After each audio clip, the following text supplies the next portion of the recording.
just in my time, Stephen Shaw, Jimmy Allen, and Cornell Young were all shot to death serving in the Providence Police Department, one police department. And as Chief Novell's described very eloquently, the traumatic effect of that throughout the department was very real. So it's very good that we are having this hearing to focus on these cases. For what it's worth, the man who murdered Stephen Shaw was killed at the scene by Stephen's fellow officers. The man who murdered Jimmy Allen is serving life in prison. And the death of Cornell Young was a tragic blue-on-blue incident that was also extremely painful for the Providence Police Department. I'm very proud of the Providence Police Department, I will say, and I just wanted to express this history that they have while we're on the subject here in the room. There are so many of you that I'm going to ask 3 questions and ask if you might do me the courtesy of answering them in writing. It's called a question for the record here. If you don't care to, you don't need to, but if you do, I'd really appreciate it. Senator Cornyn and I have been working on a bill to improve crisis intervention resources for police departments. It's called the De-Escalation Training Act. I would be very grateful if you and/or your organizations would take a look at that and give any advice that you might have. Senator Hawley and I, some time ago, did the STOIC Act, which provides additional mental health resources for police officers, for police departments to deploy.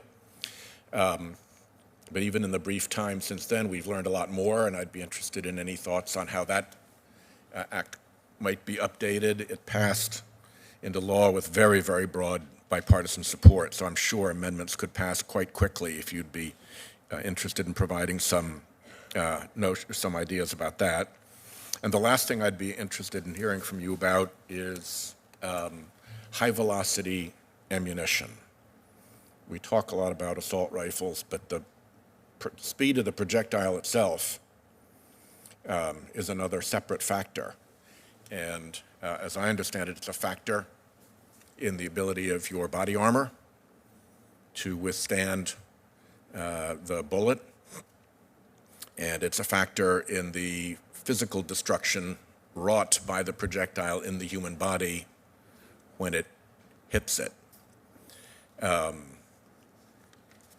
I'd be interested in your thoughts on what harm there is from high-velocity ammunition to people in your profession, and any thoughts you have about trying to restrict that particular type of ammunition.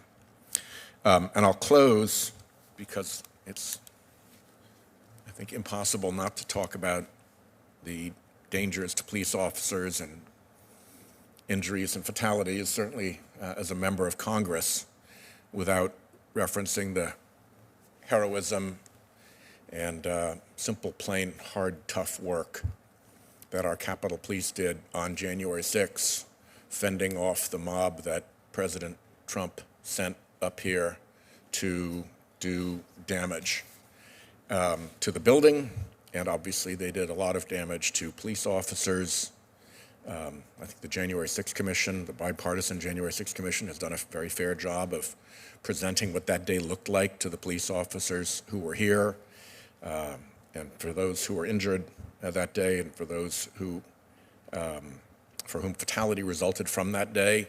It's worth, I think, just expressing a moment's honor and appreciation to them for their service on that bloody day.